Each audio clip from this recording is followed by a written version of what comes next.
नमस्कार। आप सभी का हार्दिक स्वागत और अभिनंदन है। इसके पूर्व वाले 34वें पाठ में आपने सूतिका के गृह के द्वार का निर्धारण किस प्रकार से किया जाता है उसके विषय में समझा और परजात जन्म योग का परिज्ञान किस प्रकार से किया जाता है इसके विषय में भी आपने विगत पाठ में समझा। सूतिका अध्याय के इस 35वें पाठ के पूर्वार्ध वाले भाग में, जिसका शीर्षक है सूतिका के गृह का स्वरूप, इसके 7वें श्लोक में आचार्य वराहमिहिर सूतिका के घर के बारे में बता रहे हैं। इसके पहले वाले श्लोक में आपने समझा था कि सूतिका के घर का द्वार का निर्धारण केंद्रवर्ती ग्रह से किया जाता है, किंतु सूतिका जो गृह है, सूतिका जो कक्ष है, जो प्रसूति का कक्ष है जिसमें माता अपने शिशु को जन्म देती है, वह कक्ष का स्वरूप किस प्रकार से होगा, मतलब उत्तम कोटि का वह कक्ष होगा या पुराना कक्ष होगा या नया निर्मित कक्ष होगा या दग्ध होगा, मतलब जिस कक्ष में शिशु का जन्म हुआ है उस कक्ष की स्थिति का परिज्ञान किस प्रकार से किया जाता है, वह आचार्य वराहमिहिर ने सूतिका अध्याय के 7वें श्लोक में इस बात की चर्चा आचार्य ने की है। आप यह श्लोक देखें। अदृढ़ं नवमथ दग्धं चित्रं सुदृढ़ं मनोहरं जीर्णं गृहमर्कादिवीर्यात् प्रतिभवनं सन्निकृष्टैश्च। इसके अन्वय को आप देखें। अर्कादिवीर्यात् अदृढ़ं नवमथ दग्धं चित्रं सुदृढ़ं मनोहरं जीर्णं इति गृहं भवति सन्निकृष्टैश्च प्रतिभवनं भवति। इसकी आप संस्कृत व्याख्या देखें। अर्कादिकवीर्यात्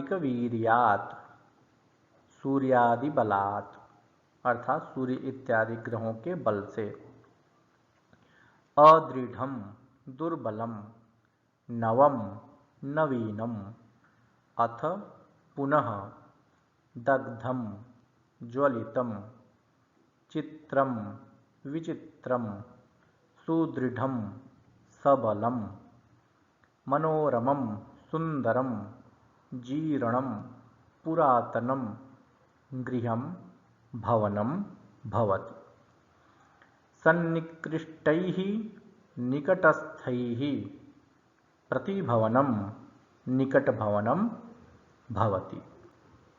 यह हुई इसकी संस्कृत व्याख्या।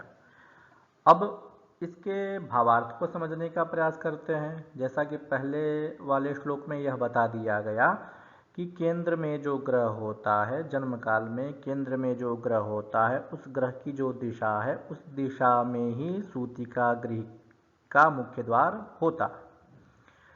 अब इस श्लोक में सूतिका कक्ष की स्थिति किस प्रकार से है उसके विषय में आचार्य कहते हैं। तो कहते हैं कि अर्कादिक वीर्यात्, अर्थात सूर्यादि ग्रहों में से जो सर्वाधिक बलशाली ग्रह होता है, तो उसी के अनुसार सूतिका गृह के कक्ष की स्थिति समझनी चाहिए। यदि सर्वाधिक बलशाली सूर्य ग्रह सिद्ध हो रहा है षटबल में, तो इसका मतलब जिस कक्ष में शिशु का जन्म हुआ है वह कक्ष अदृढ़ होता है। अदृढ़ कहने का मतलब बहुत अत्यधिक मजबूत वो नहीं होता है, कमज़ोर होता है, या जीर्ण शीर्ण अवस्था आप उसे कह सकते हैं, मतलब कच्चा मकान एक प्रकार से होता है यदि सूर्य सर्वाधिक बलशाली हो जन्म काल में। तो यदि जन्म काल में सर्वाधिक बलशाली चंद्रमा है तो नवम अर्थात नवनिर्मित वह सूतिका कक्ष होता है, मतलब कुछ समय पूर्व ही उस सूतिका कक्ष का निर्माण हुआ रहता है, ऐसा समझना चाहिए। मंगल है तो दग्धम, अर्थात वह सूतिकागृह दग्ध होगा, मतलब अग्नि से वो जला होगा, ऐसा समझना चाहिए। बुध है तो चित्रम, अर्थात बहुत ही सुंदर चित्र विचित्र उसमें कलाकृतियां इत्यादि हुई होंगी, ऐसा समझना चाहिए। बृहस्पति यदि सर्वाधिक बलशाली है तो सुदृढ़म, अर्थात वह घर बहुत ही मजबूत होगा, जीर्ण शीर्ण अवस्था वाला नहीं होगा, अत्यंत मजबूत वह घर होगा, ऐसा समझना चाहिए।